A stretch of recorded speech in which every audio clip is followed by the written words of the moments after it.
Gloria al Señor Jesús. Me place saludarles a todos y cada uno de ustedes en esta hora. Sean muy bienvenidos, amén, a este momento en el que podemos compartir la palabra de Dios, podemos aprender un poco más. Yo siempre le digo al Señor que me enseñe. Yo necesito aprender, yo necesito saber. Gloria al nombre del Señor. Y no solamente para enseñar, sino para vivir. Nosotros debemos aprender la palabra para vivir, amén, para vivirla. Y precisamente la Escritura dice, tú que predicas, predícate a ti mismo, amén. Gloria al Señor Jesús, porque no son los oidores de la ley los justos ante Dios, sino los hacedores de ella. Qué importante, hermanos, es que nosotros podamos aprender la palabra, que podamos aprender la Escritura en cada momento, que esta palabra nos pueda nutrir, que esta palabra nos pueda alimentar, que nos pueda llenar el alma, el corazón, nos pueda satisfacer y nosotros podamos crecer en el conocimiento de Dios. Amén. Porque el problema de las generaciones de la humanidad ha sido ese, que la gente no crece en el conocimiento de Dios y muchas veces nos dejamos llevar por cualquier concepto, por cualquier viento de doctrina, por cualquier filosofía. Bendito el nombre del Señor. Yo quiero invitarles para que leamos la carta del apóstol Pablo a los Colosenses. Carta de Pablo a la iglesia en Colosa, capítulo número 2. Voy a leer el verso número 9, que dice así: porque en él habita corporalmente toda la plenitud de la deidad. Porque en él habita corporalmente toda la plenitud de la deidad. Vamos a orar, hermanos, en el nombre de Jesús, y he titulado esta enseñanza La plenitud de la deidad. Amén. La plenitud de la deidad. Oremos. Señor Jesús, Dios eterno, Padre celestial, mi alma te alaba, mi alma te glorifica, Señor Jesús, y te bendice en esta hora. Necesito de tu presencia, de tu inspiración, que derrames unción y sabiduría a mi mente, a mi corazón, Señor. Dame palabra de gracia, de inspiración y revelación para este pueblo que está necesitado, oh mi Dios, necesitado de tu palabra, necesitado de tu presencia, necesitado de tu ayuda, de tu auxilio. Necesitamos fuerzas cada día, Señor Jesús, que pongas bendición en nuestro hogar, Cristo bendito, porque tu presencia lo llena todo. En tu nombre que es santo, Cristo Jesús. Amén y amén. Gloria a Dios. La plenitud de la deidad. Bueno, vamos a entrar en contexto para que podamos comprender mejor y analizar mejor las razones por las que el apóstol Pablo pronuncia estas palabras. Todo el escrito bíblico tiene una razón y tiene un propósito. Y más las cartas, hermano, el Nuevo Testamento, que nos relata a nosotros cómo debe ser la vida cristiana, los fundamentos doctrinales. El Señor Jesucristo dijo que debemos estar edificados en el fundamento de los apóstoles y de los profetas, siendo la principal piedra del ángulo Jesucristo mismo. El ministerio apostólico y profético fue un ministerio de transición, solamente por un poco espacio de tiempo. El último de los apóstoles, que fue el apóstol Juan, murió por allá en el año 99 después de Cristo, o sea, al finalizar el primer siglo. De ahí en adelante ya no hubo más apóstoles, porque los apóstoles fueron los que establecieron la doctrina que Dios les inspiró para la buena edificación de la iglesia. ¿Se imagina si hoy en día hubiesen más apóstoles? Porque el ministerio apostólico es establecer el fundamento de la doctrina. Si hubiesen más apóstoles que estuvieran poniendo nuevas doctrinas, nuevos fundamentos, ¿qué sería de la iglesia? Cada apóstol vendría y cambiaría las cosas. Entonces, ¿de qué nos serviría la palabra de Dios? ¿De qué nos serviría la Biblia? Ya el fundamento está puesto. Ya está establecida la palabra. Ya la doctrina está dada por nuestro Dios. Lo que nosotros tenemos como cristianos que hacer es aprenderla y vivirla, la doctrina. Y también dice la Biblia que debemos de sufrirla. Amén, gloria al Señor. Someternos a ella, sufrir la sana doctrina y someternos a ella. Gloria al Señor.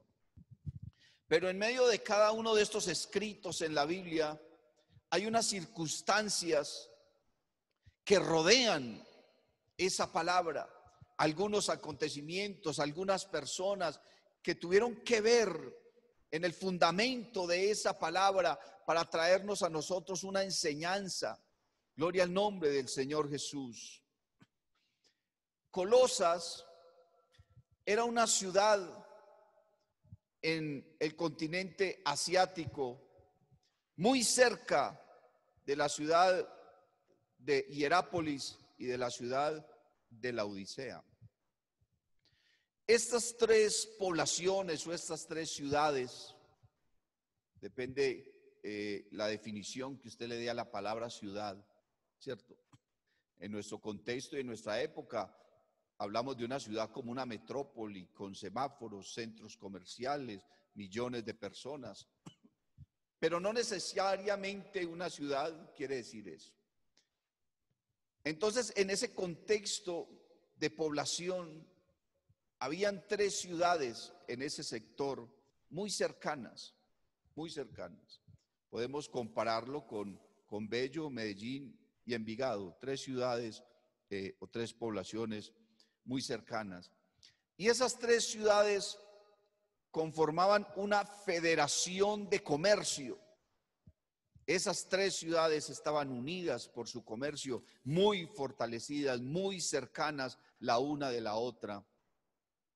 Y el apóstol Pablo entonces pone en esta ocasión su mirada en la iglesia que estaba establecida en Colosas.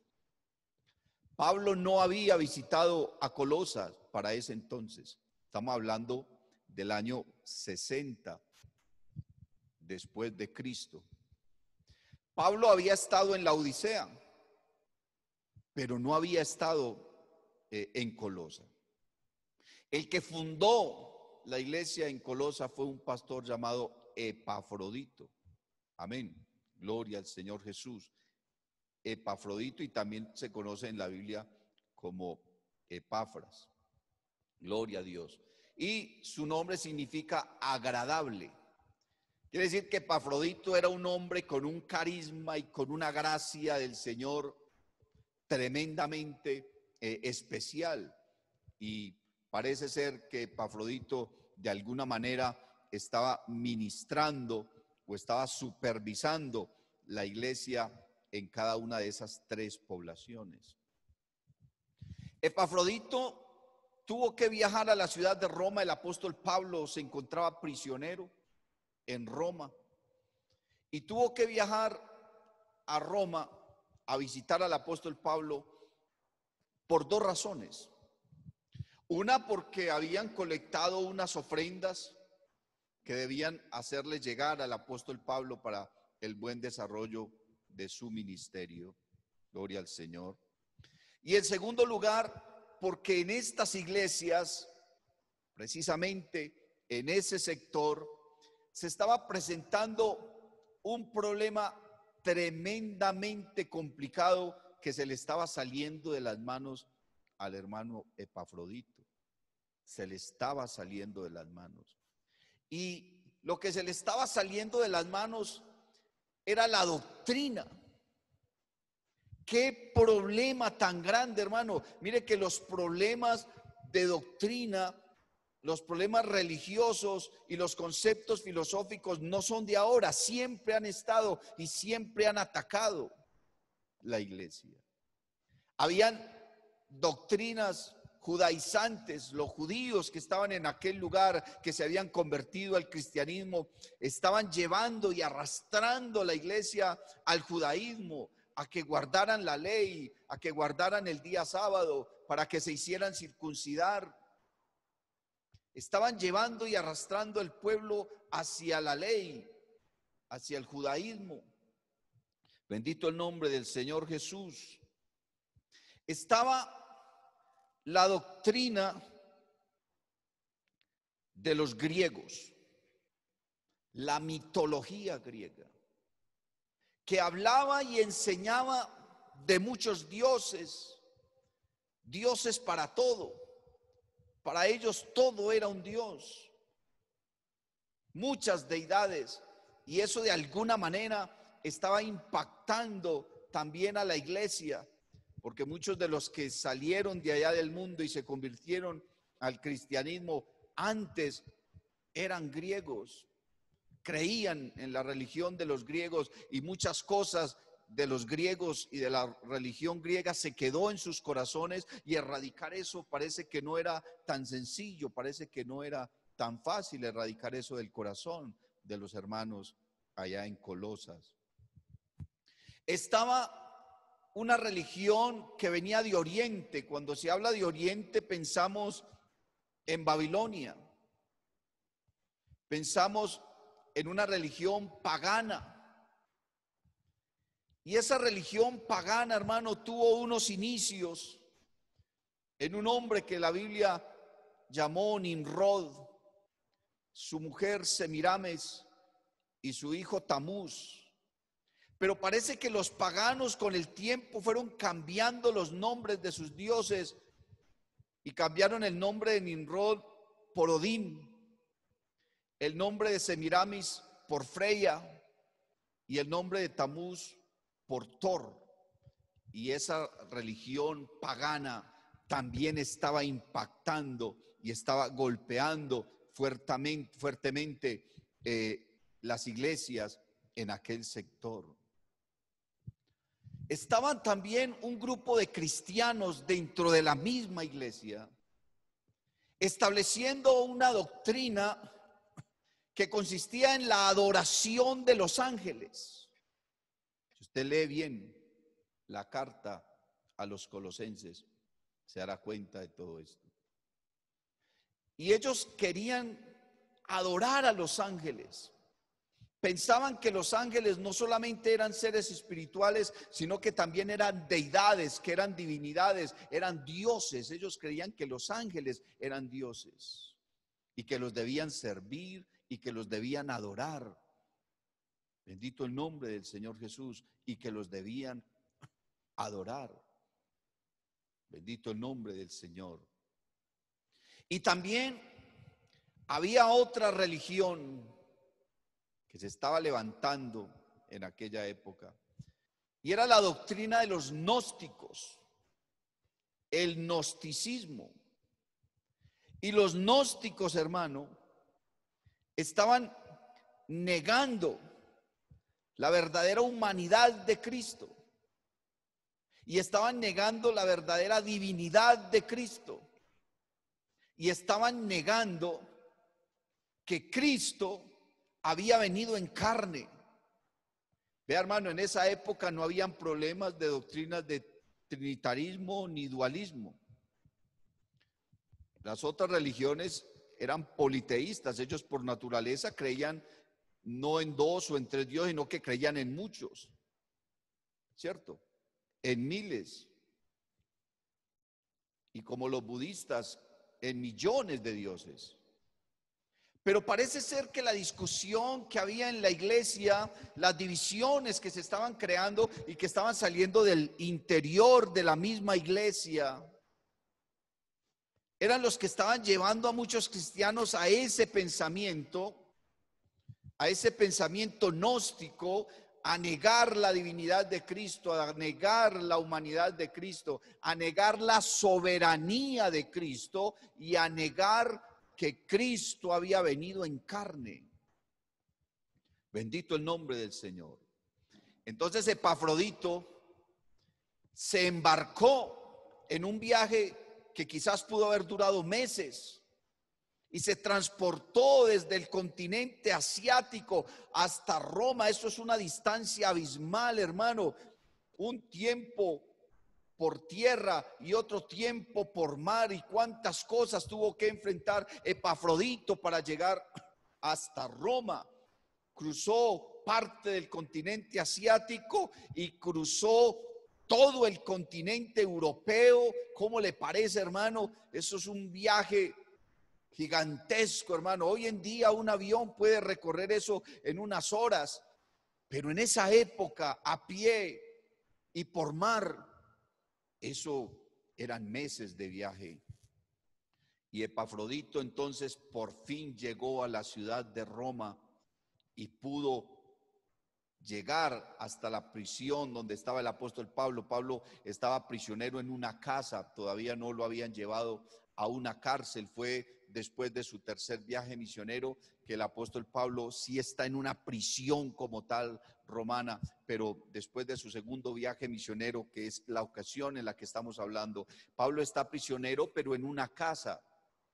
Y en esa casa recibe visitas, y en esa casa hace cultos, y en esa casa está predicando. Por eso el apóstol Pablo dice que sus prisiones se convirtieron en una bendición, porque todo el pretorio supo quién era el apóstol Pablo, y todo el que lo visitaba se iba con el mensaje de la palabra de Dios. Los carceleros, que eran soldados romanos, escuchaban la palabra de Dios. Se convirtió en una bendición. Pablo se volvió famoso en Roma. Todo mundo sabía cuál era la casa donde el apóstol Pablo estaba prisionero.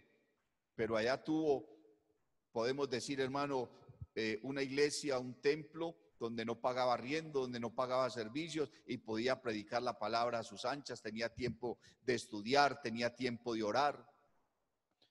Entonces mire el apóstol cómo comienza a mirar las cosas negativas de una manera positiva. Cómo nosotros de lo malo podemos hacer una buena oportunidad. Vea, hermano, le voy a decir una cosa. Si no fuera por esta cuarentena, nosotros estaríamos acá en el templo tranquilos. Pero muchas personas que nos han estado siguiendo a través de las redes sociales no estuvieran escuchando la palabra. Estos días estaba hablando con una señora que está simpatizando con nosotros y no se pierde los cultos a través de YouTube, a través del Zoom. Y me decía: pastor, lo mejor que me ha pasado a mí en la vida fue esta cuarentena. Porque en esta cuarentena conocí a Jesucristo. ¿Sí puede creerlo, hermano? Gloria a Dios. Ayer estaba hablando con un simpatizante acá también en el templo y me estaba diciendo que en esta cuarentena comenzó a escuchar la palabra de Dios por curiosidad y me dijo: estoy totalmente enamorado de la palabra de Dios, pastor, y no veo la hora de bautizarme. Y comenzó a escuchar a través de estos medios. Nosotros tenemos que hacer, hermano, de las cosas una bendición. Por eso la Biblia dice que los que aman a Dios, todas las cosas les ayudan a bien. No que todas las cosas sean buenas, sino que ellos las convierten en cosas buenas. ¿Por qué? Porque tienen el amor y la sabiduría de Dios en el corazón. Creo que cuando empecemos a hacer los cultos acá en el templo, estaremos obligados a seguir transmitiendo por estos medios y por estas redes. Gloria al Señor, para seguir atendiendo a todas esas personas que nos siguen desde diferentes lugares. Cuando Epafrodito llegó a Roma y fue a la prisión o a la casa prisión donde estaba el apóstol Pablo, que le dieron casa por cárcel, tuvo una sorpresa muy grande, porque al apóstol Pablo lo estaba acompañando un muchacho que Epafrodito conocía, un muchacho llamado Onésimo, cuyo nombre significa útil o servicial. Gloria a Dios. Y Onésimo había sido esclavo de Filemón, un cristiano de la iglesia de la Odisea. Amén. Y había sido esclavo y había hecho un daño a su amo y se había escapado y terminó allá con el apóstol Pablo, y allá conoció el evangelio y allá le entregó la vida al Señor. Y cuando Epafrodito, que lo conocía, llegó allá, se sorprendió.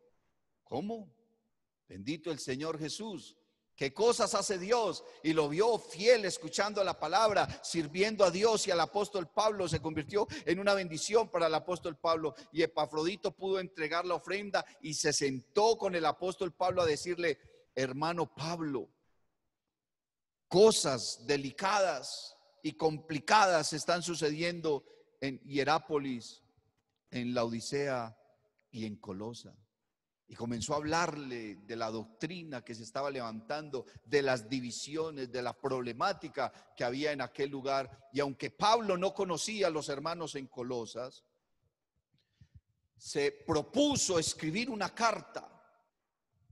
Pero lamentablemente el hermano Epafrodito se enfermó y no pudo regresar pronto. Entonces el apóstol Pablo tuvo que enviar la carta, gloria al Señor, con un discípulo suyo, un pastor muy especial llamado Tíquico.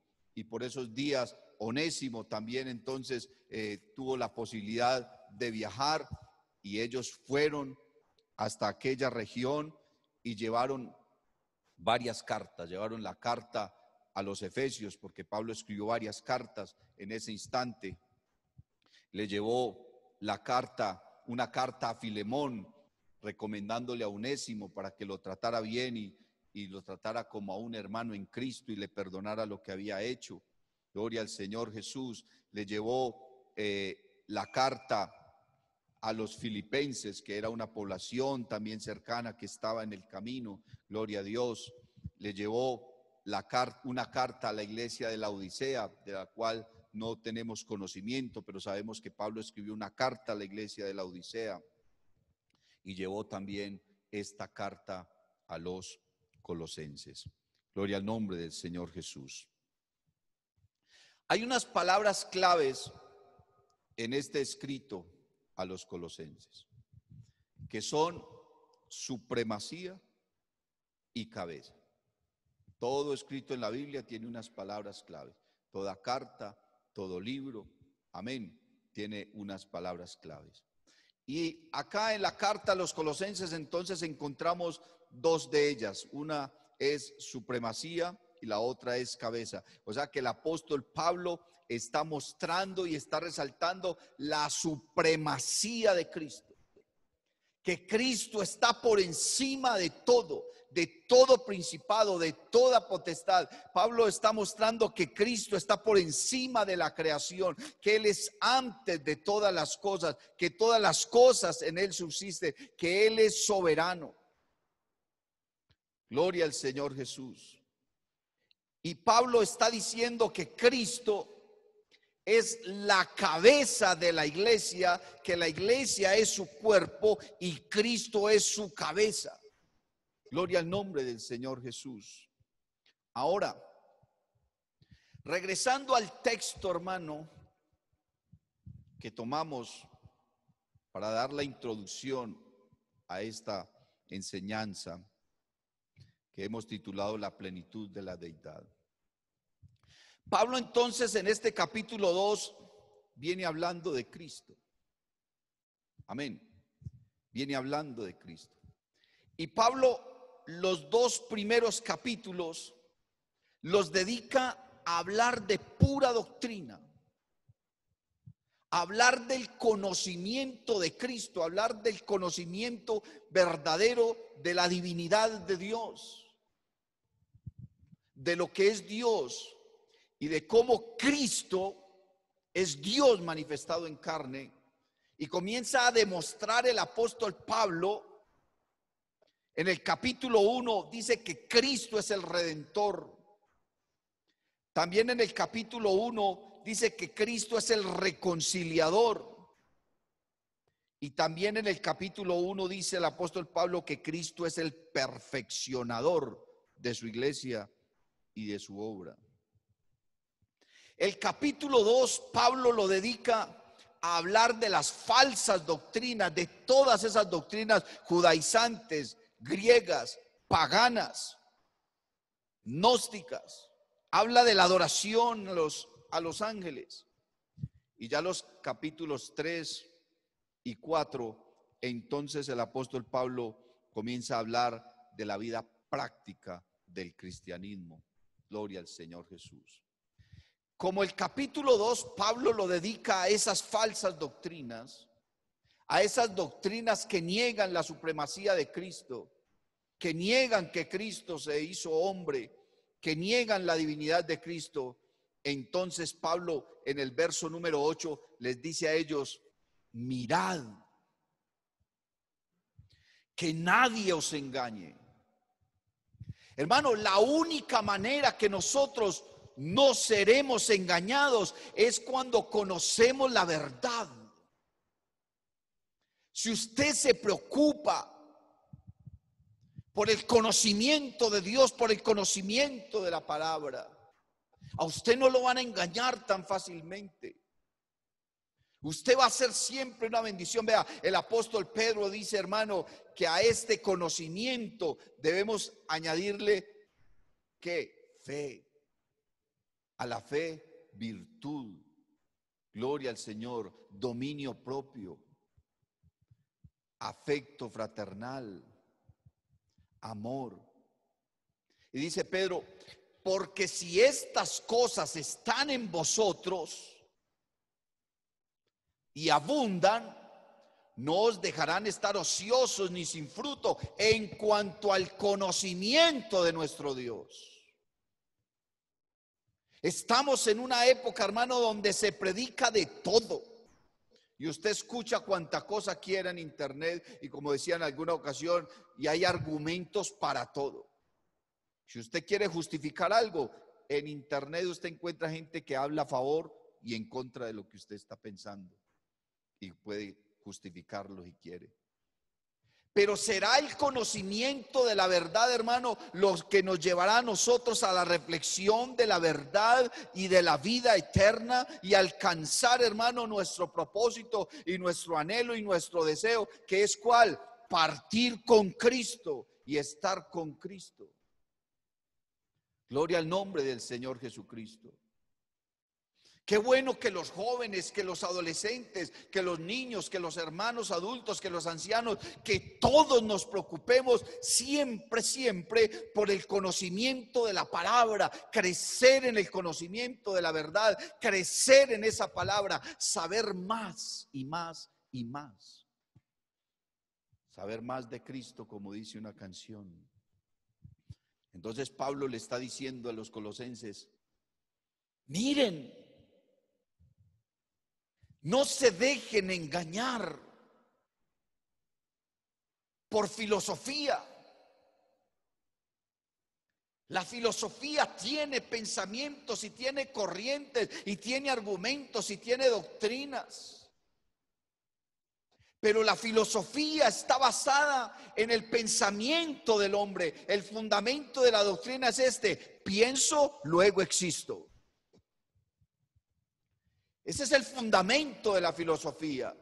Quiere decir que la filosofía está basada es en el pensamiento del hombre, en la razón del hombre, en lo que el hombre puede ver, en lo que el hombre puede contemplar, en lo que el hombre puede analizar. Pero qué tan equivocada está la filosofía, hermano, porque el Dios que nosotros predicamos no se ve. El Dios que nosotros conocemos nos ha dado, hermano, una verdad que va más allá del intelecto humano. Dice la Biblia, es demasiado conocimiento para mí. Y hablando del amor de Dios, dice que el amor de Dios excede a todo conocimiento. Y le dijo el Señor a Isaías, porque mis pensamientos son más altos que vuestros pensamientos y mis caminos más que vuestros caminos. ¿Quién entenderá la mente de Dios? Nosotros, hermanos, de la vida del universo, del ser humano y del mismo Dios, solamente conocemos lo que Dios nos ha permitido conocer. Entonces, cuando el hombre se quiere salir del conocimiento de Dios, comienza a caer en su propio razonamiento, en su propia lógica, en su propio pensamiento. Y el pensamiento del ser humano es volátil. El pensamiento del hombre va y viene, es llevado como el viento. Hoy el hombre piensa una cosa y mañana otra. Hoy el hombre decide una cosa y mañana decide otra. ¿Por qué? Porque el ser humano no tiene una base verdadera en cuanto al pensamiento, y por eso se apoya en la filosofía. Y Pablo le está diciendo a la iglesia en Colosa: no se apoyen en la filosofía, porque la filosofía es sabiduría humana, animal, diabólica. Así dice la Biblia. Pero la palabra de Dios es diferente. El Señor Jesucristo dijo: el cielo y la tierra pasarán, pero mis palabras no pasarán. Y Dios le dijo a Juan allá en Patmos que no pasará ni una tilde ni una coma de esta palabra sin que se cumpla, y que nadie le puede poner ni le puede quitar a la palabra, porque si alguien le pone o le quita, las plagas que están escritas en este libro caerán sobre él. El Señor Jesucristo dijo, hermano, no pasará ni una tilde ni una coma que no se cumpla. Porque nuestra verdad tiene que estar es en la Escritura. Nuestra verdad tiene que estar respaldada es en Cristo. El Señor Jesús dijo: yo soy el camino, yo soy la verdad y yo soy la vida. No es la filosofía, no es el pensamiento humano, es Cristo la verdad. Es Cristo la verdad. Y Pablo les dice: mirad que nadie os engañe por medio de filosofía. Y les dice: y huecas sutilezas. Cuando habla de sutilezas, está hablando de aquel que con malicia, pero con cuidado, va metiendo y va sembrando doctrinas y conceptos personales.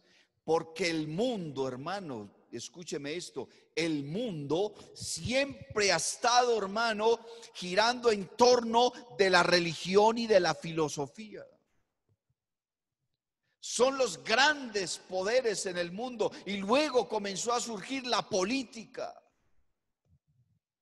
Podemos decir que esas tres cosas han reinado en el mundo: la religión, la filosofía y la política.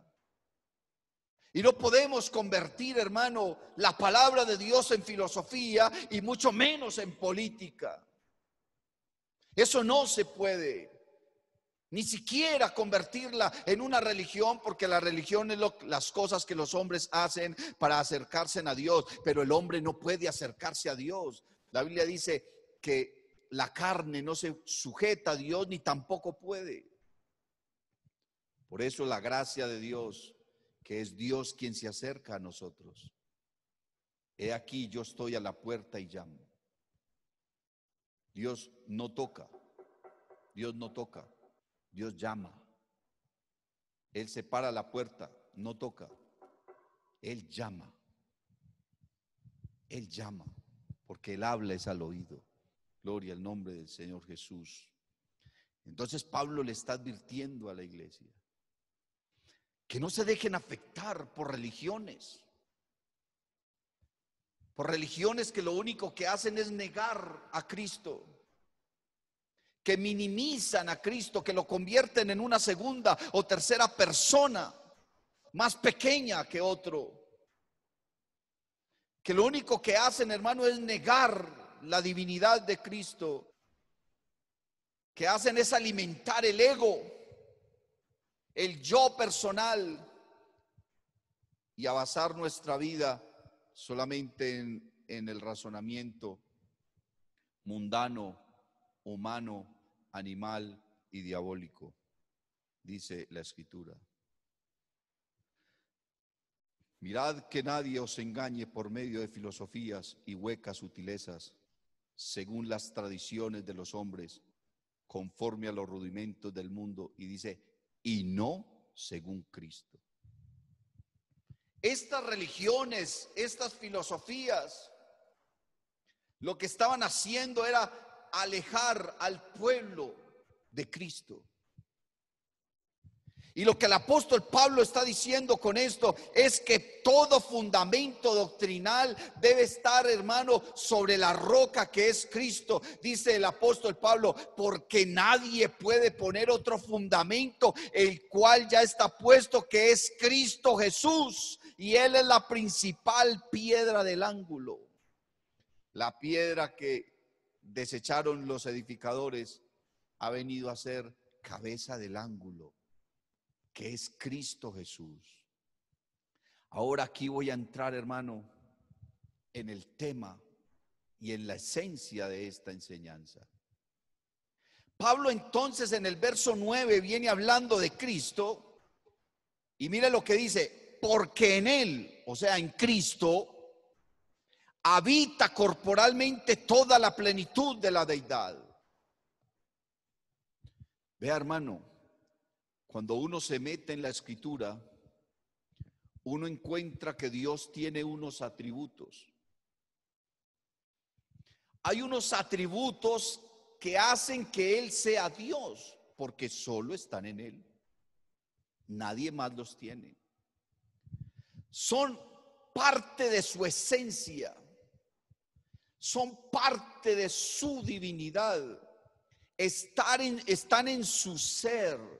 Y si esos atributos no estuvieran en Dios, Dios no sería Dios. Sería una criatura más. Pero esos atributos están en Dios y eso es lo que hacen que Él sea Dios. Y según el apóstol Pablo, toda la plenitud de Dios está en Cristo, en el cuerpo de Cristo, en su manifestación en carne. Quiere decir que Cristo, aunque estaba en la carne, Dios, aunque se manifestó en carne, no dejó de ser Dios. O sea que los atributos de Dios deben estar en Cristo. No sé si me hago entender, mi hermano. Todos los atributos de Dios están en Cristo. ¿Por qué? Porque Cristo es Dios. Pablo le dijo a los romanos en el capítulo 9, hablando de Cristo, les dijo, y de quienes son los patriarcas, de los cuales, según la carne, vino Cristo, el cual es Dios sobre todas las cosas. Podemos buscar, hermano, versículos que usted quiera para demostrar que Jesucristo es Dios. Pero lo que Pablo está hablando acá, hermano, no es con el deseo de debatir una divinidad o de debatir una trinidad, no. Pablo lo que está, hermano, haciendo, y no digamos tratando de hacer, porque él no está tratando de hacer nada, él simplemente está dando por hecho una verdad y una realidad. Y es que Cristo es Dios y que en Él está la divinidad y que Él fue perfecto hombre y que es verdadero Dios. Y entonces comienza a presentar, hermano, los atributos de Dios en Cristo. Comienza a mostrar los atributos de Dios en Cristo. Gloria al Señor Jesús. En el capítulo 1 de esta misma carta a los Colosenses, en el verso número 16, el apóstol Pablo, que está hablando de Cristo, porque toda la carta está hablando de Cristo. Toda la carta se refiere a Jesús y por eso las palabras claves de esta carta son supremacía y cabeza, porque Él es el supremo y porque Él es la cabeza de la iglesia. Quiere decir que todo lo que la carta está hablando se está refiriendo a Cristo Jesús. Para que usted tenga eso. Todo escrito tiene un personaje principal. Toda oración tiene un sujeto y un predicado. Tiene un verbo, tiene artículos, tiene adverbios, tiene adjetivos. Pero lo que hace que una frase tenga forma, y eso lo puede averiguar usted gramaticalmente, lo que hace que una palabra, que una frase tenga sentido, es el sujeto. Y el sujeto dentro de la frase es aquel de quien se está hablando. Es aquel del cual se está refiriendo la oración o la frase o el escrito. Y en este caso, la carta. Pablo tenía muy claro la gramática. Pablo tenía muy claro. Era un gran escritor. Era un hombre pensante, era un hombre supremamente inteligente. Pablo no era por ahí un aparecido como cualquiera, no. Si los demás apóstoles que fueron pescadores y de pronto personas no tan intelectuales hicieron y escribieron lo que escribieron, ahora este hombre que era un intelectual, el apóstol Pablo, era un hombre estudiado. Estudió al lado de un hombre llamado Gamaliel, un hombre supremamente inteligente, importantísimo en Israel, conocedor de la palabra. Pablo se instruyó al lado de Gamaliel. Pablo sabía escribir. Pablo conocía el idioma hebreo. Pablo conocía a la perfección el idioma griego. Y quién sabe cuántos más idiomas. El arameo. Conocía también el latín. Y entonces Pablo en esta carta, el centro es el sujeto y el sujeto es Jesucristo. Ahora en el verso 16 dice, porque en él fueron creadas todas las cosas, las que hay en los cielos y las que hay en la tierra, visibles e invisibles, sean tronos, sean dominios, sean potestades, sean principados, todo fue creado por medio de él y para él. Hermano, el verso 16 está mostrando la omnipotencia de Cristo, porque lo está mostrando como el creador de todas las cosas. Y no solamente como el creador, como el sustentador, porque dice que todas las cosas en él subsisten. O sea, si Cristo no las sostiene, no existirían. Pablo está mostrando en el verso 16 la omnipotencia de Cristo, y el único que es omnipotente es Dios. Y Pablo con esto está diciendo es que Él es el creador de todas las cosas. ¿Por qué? Porque Él es el supremo, porque Él es omnipotente, porque Él es el creador, porque todas las cosas en Él subsisten. Aleluya. Y estaba mirando, hermano, el Evangelio de Juan. Porque Juan, en el capítulo 1 y el verso 1, habla del verbo, el verbo de Dios, que es la palabra de Dios. Porque antes de que se creara cualquier cosa, la creación, lo único que conocía de Dios era su palabra. Y Dios quería que conocieran algo más de su palabra, y entonces decidió manifestarse en carne, y esa palabra se hizo carne. Entonces dice, en el principio era el verbo, y el verbo era con Dios, y el verbo era con Dios. Este era en el principio con Dios, todas las cosas por él fueron hechas. ¿Por quién? Por aquel que se hizo carne. El que se hizo carne fue Jesús. La Biblia dice que cualquiera que niega que Cristo vino en carne, entonces sea anatema. Dice, todas las cosas por él fueron hechas, y sin él nada de lo que ha sido hecho fue hecho. Dice verso 4, en él estaba la vida, y la vida era la luz de los hombres. La luz en las tinieblas resplandece, y las tinieblas no prevalecieron contra ella. ¿Quién es la luz? Cristo dijo, yo la luz he venido al mundo, para que todo aquel que crea en mí no permanezca en tinieblas. Cristo es la luz. Y dice el verso 9, aquella luz verdadera que alumbra a todo hombre, venía a este mundo. Verso 10, en el mundo estaba, y el mundo por él fue hecho. Y el mundo por él fue hecho, pero el mundo no le conoció.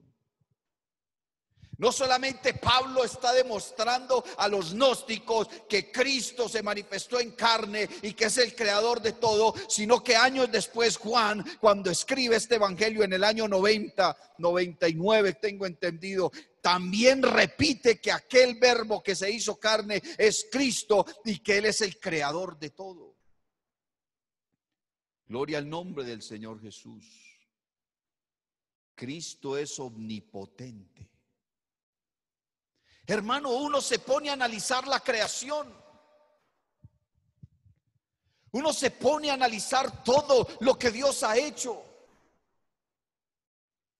¿Cómo es que Dios, hermano, crea un universo donde hay millones de galaxias,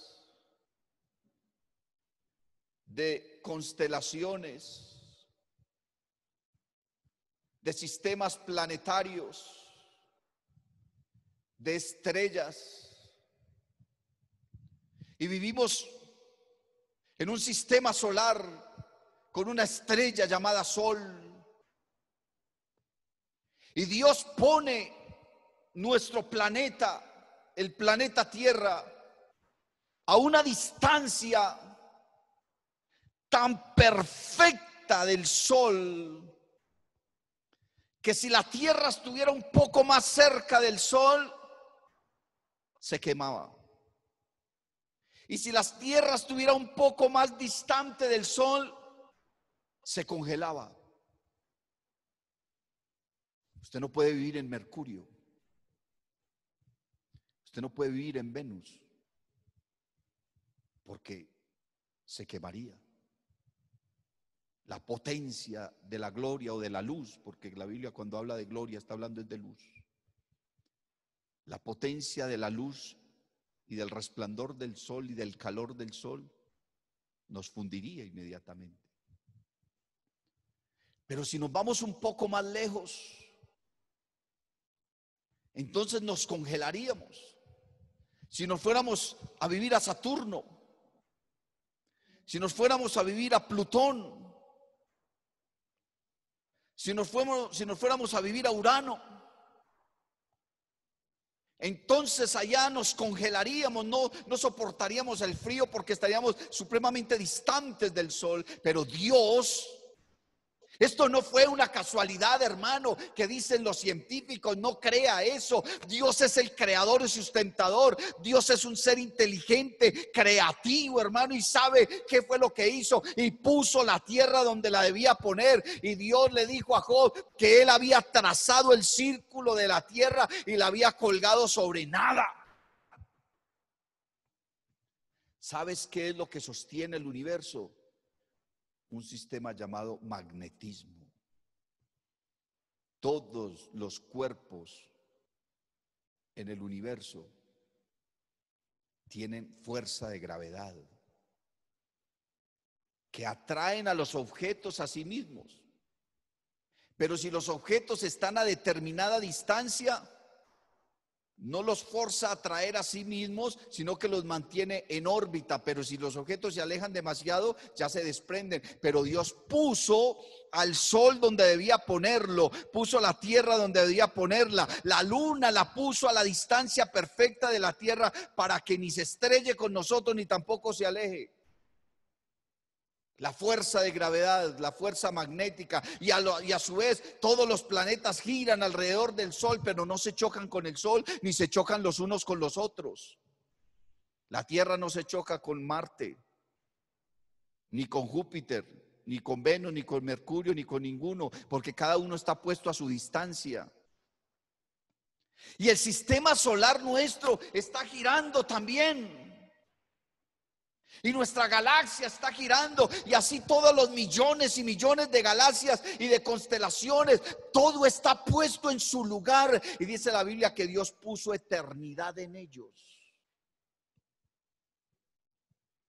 para que el hombre tuviera en qué pensar. Y Dios es el creador y sustentador de todo eso. Hermano, y yo entiendo por la palabra que cuando Cristo levante la iglesia, nosotros nos vamos a ir con Él. Él va a transformar nuestro cuerpo y vamos a tener cuerpos que van a poder recorrer todos esos lugares. La Biblia habla de que un ángel se para sobre el sol y nosotros vamos a tener cuerpos mejores que los de los ángeles, cuerpos semejantes al cuerpo de Cristo. Vamos a poder ir al sol y no pasa nada. Vamos a cruzar un hoyo negro y no hay problema, porque todo eso lo sustenta mi Cristo, todo eso lo hizo mi Cristo. ¿Y sabes para quién lo creó? Lo creó para nosotros, para ese pueblo que le ha de conocer y le ha de amar y que ha de subir a su gloria y estar con Él. Pablo muestra a Cristo en la carta a los Colosenses como un Cristo todopoderoso, como un Cristo omnipotente. Mira, hermano, en el libro de Apocalipsis, Dios se le manifiesta al apóstol Juan. Y cuando Dios se le manifiesta al apóstol Juan, le habla y le dice: Juan, yo soy el alfa y la omega, el principio y el fin, el todopoderoso. El todopoderoso. El Señor Jesucristo se le manifiesta a Juan y le dice que Él es el todopoderoso. Y yo me voy a la antigüedad, capítulo 17 de Génesis. Dios le habla a Abraham. Y Dios llama a Abraham y le dice: Abraham, yo soy Jehová, el Dios todopoderoso. Anda delante de mí y sé perfecto. Jehová se le está presentando a Abraham y le está diciendo que Él es el todopoderoso. Y Jesucristo se le está presentando a Juan y le está diciendo que Él es el todopoderoso. Y la Biblia habla de un solo todopoderoso. Saque conclusiones. En Él habita corporalmente toda la plenitud de la deidad. Muchos creyentes se preguntan, pero bueno, ¿qué quiere decir ese versículo? Quiere decir que la esencia de Dios con todos sus atributos están en Cristo. ¿Y por qué están en Cristo? Porque Él es Dios, el verdadero Dios y la vida eterna. Aleluya. Aleluya. Ahora, dice el verso 17 del capítulo 1 de Colosenses, obviamente. Y Él es antes de todas las cosas, y todas las cosas en Él subsisten. Ese atributo es el atributo que nos indica que Dios es infinito y eterno. Acuérdese, hermano, que yo había enseñado que la eternidad es la ausencia del tiempo. Alguien preguntó: ¿qué es el frío? Y le contestaron: el frío es la ausencia del calor. Alguien preguntó: ¿qué es la oscuridad? La oscuridad es la ausencia de la luz. ¿Y qué es la eternidad? La eternidad es la ausencia del tiempo. En la eternidad no existe el tiempo. Y Pablo está diciendo que Cristo es antes de todas las cosas. Mire, hermano, volvamos otra vez al apóstol Juan. Dios se le presenta a Juan, capítulo 1, creo que es el verso número 15, si no me equivoco. Verso 8, perdón. Apocalipsis 1:8. Dios entonces le habla a Juan estando allá en la isla de Patmos, y Juan habla acerca de la revelación de Jesucristo. Quiere decir que el sujeto en el libro de Apocalipsis es Cristo, al igual que en la carta a los Colosenses. ¿Sí? Hablando gramaticalmente. No vaya a pensar que yo a Cristo lo estoy tratando de sujeto, no, sino que gramaticalmente, cuando se refiere al personaje principal del cual se habla, se refiere a él como el sujeto. Entonces el sujeto en el libro de Apocalipsis es Cristo.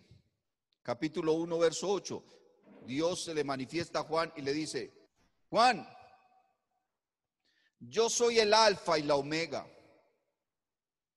principio y fin, dice el Señor, el que es y el que era, el que ha de venir, el Todopoderoso.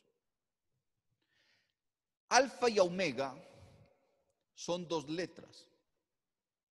Alejandro Magno, emperador de un gran imperio que conquistó antes de Cristo, le dejó por herencia al mundo civilizado de su época, a todos los reinos que él conquistó, la lengua griega. La lengua griega tiene una trascendencia grandísima en toda la humanidad, porque la mayoría de las cosas que nosotros hablamos tienen raíces griegas, las palabras tienen raíces griegas. La historia de una palabra se llama etimología. Si a usted le dicen, ¿qué es etimología? Dice, etimología es la historia de una palabra, es decir, que las palabras tienen historia.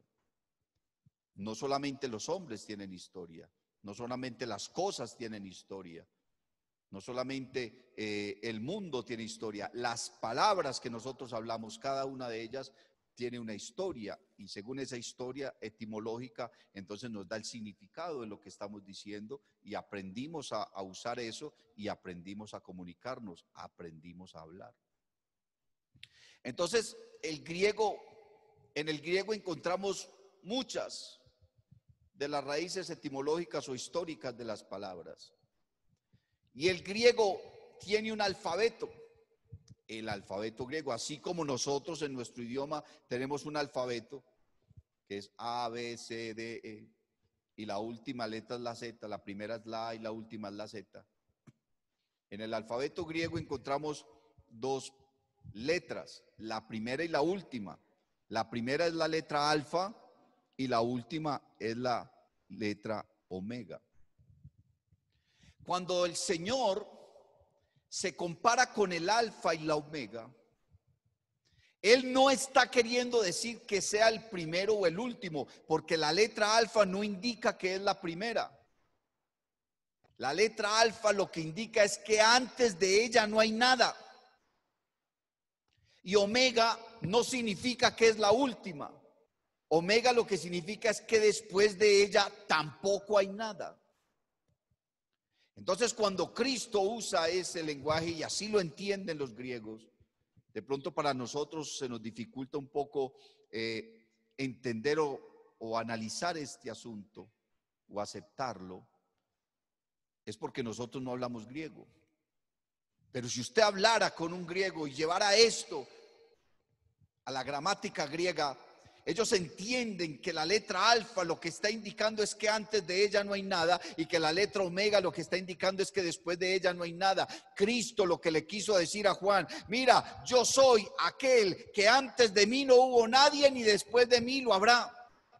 Yo soy el alfa y la omega, antes de mí no hay nadie y después de mí tampoco habrá nada. Aleluya. Y luego dice principio y fin. Y cuando dice principio no quiere decir que Él es el primero, quiere decir que en Él se inició la vida y que Él será el fin de la vida, pero no su principio ni su fin. Bendito el nombre del Señor Jesús, porque Él fue el que inició la creación, Él fue el que hizo todas las cosas. Por eso Malaquías dice, hermano, que los días de las salidas de Dios son desde la eternidad. Y eso ya lo miramos en una enseñanza, lo que significan los días de la eternidad, donde Dios abrió un paréntesis en la eternidad y metió el tiempo, y en el tiempo metió a la humanidad, y vendrá un punto en que cerrará ese paréntesis y el tiempo ya no será más, y el tiempo ya no va a correr más, pero la humanidad va a seguir con Cristo la eternidad. ¿Cuál humanidad? Los que creímos en Él. Pablo entonces está mostrando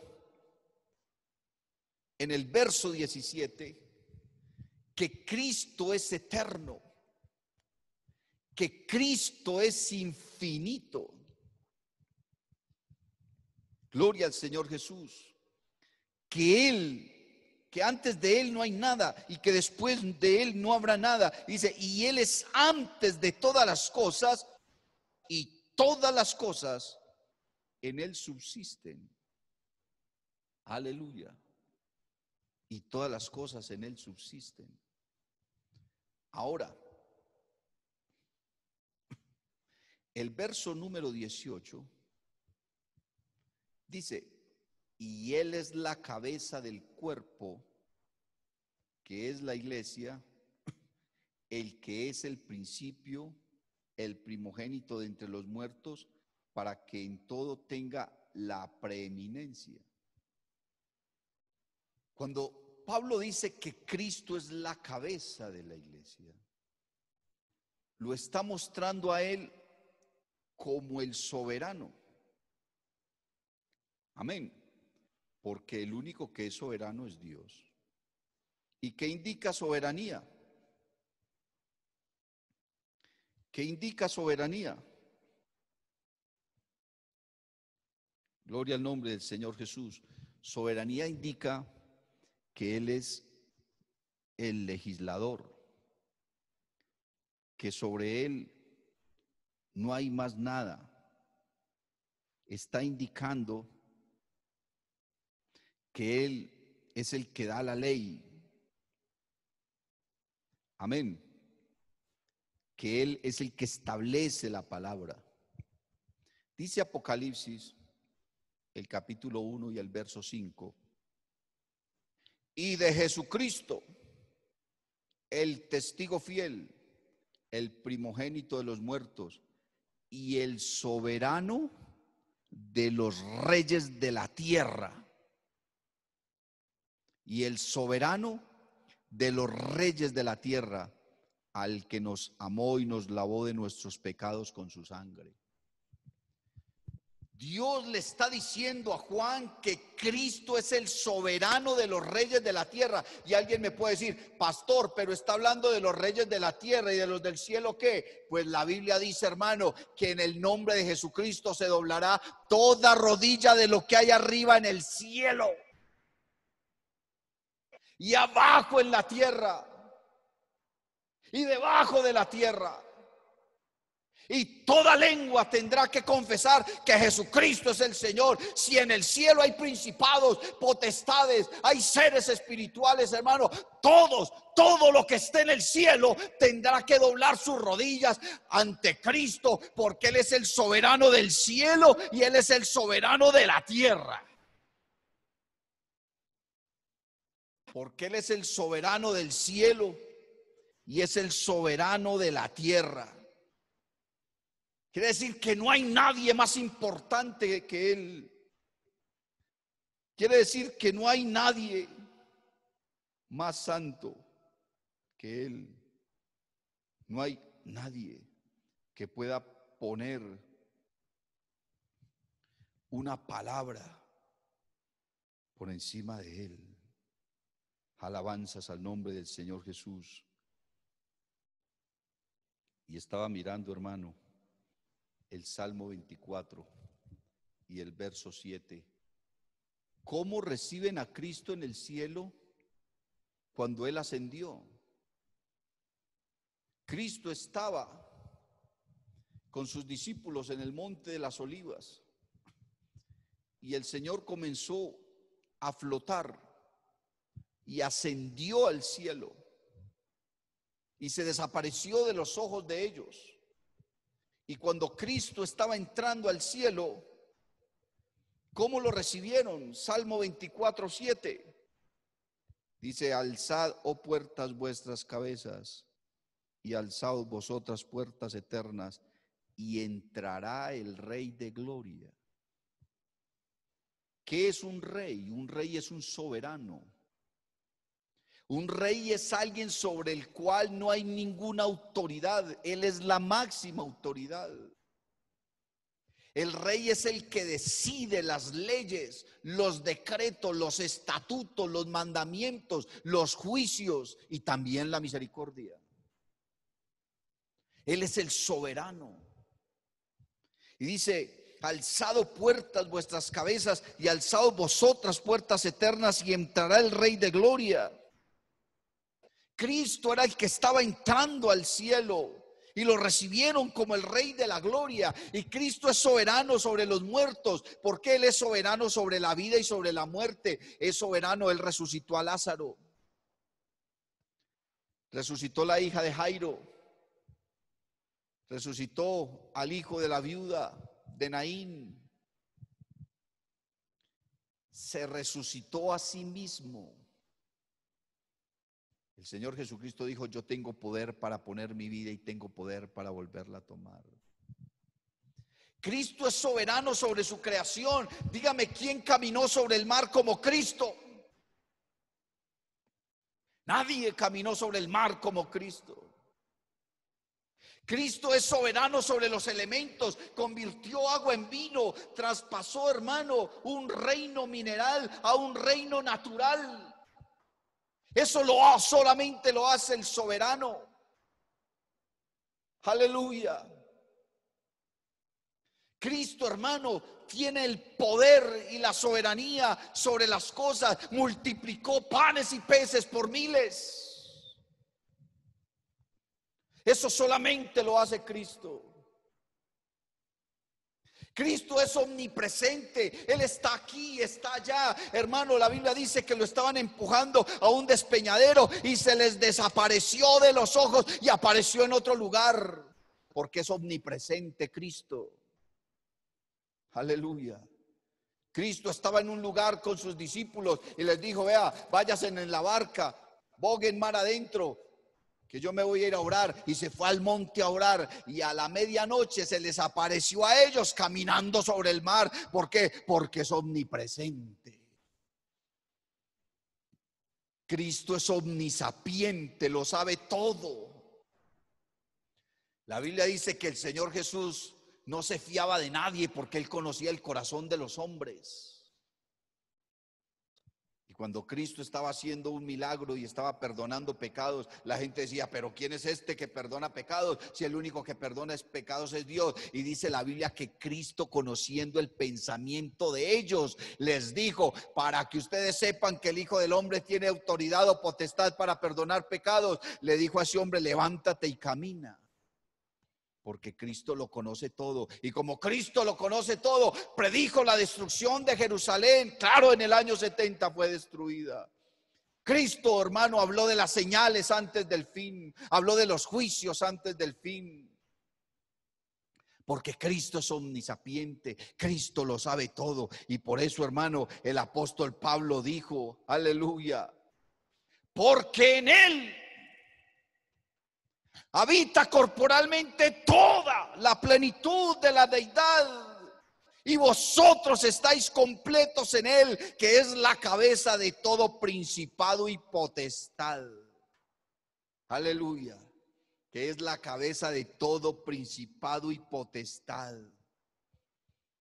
Hermano, no crea doctrinas extrañas por allá. No se deje engañar. No se deje, hermano, embolatar por filosofías, por tradiciones de los hombres, por pensamiento de los hombres, por doctrinas que no tienen fundamento en la palabra de Dios, hermano. Jesucristo es Dios. Él es el soberano. Él es omnipotente. Él es omnipresente. Él es eterno. Él es omnisapiente. Él es infinito. Él es Dios. Aleluya. Y Él es el fundamento de esta doctrina, de esta iglesia y de nuestra fe. Pablo corrigió ese problema que había en Colosas. Pablo tiró por el suelo el judaísmo a través de la predicación de la palabra de Cristo. La doctrina de Cristo tiró por el suelo la mitología griega, tiró por el suelo la religión pagana, tiró por el suelo, hermano, la religión y el pensamiento de los gnósticos, pisoteó la filosofía, hermano, y dijo que el único que era digno de adoración era Él.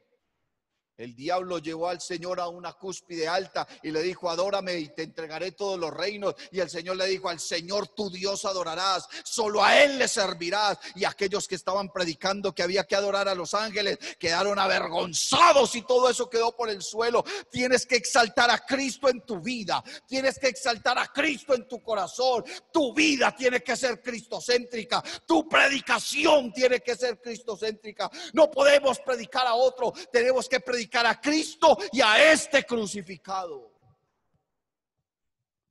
porque no hay otro, porque no hay otro nombre, ni sobre el cielo ni bajo el cielo, en el cual podamos tener salvación, solamente en el nombre de Jesús.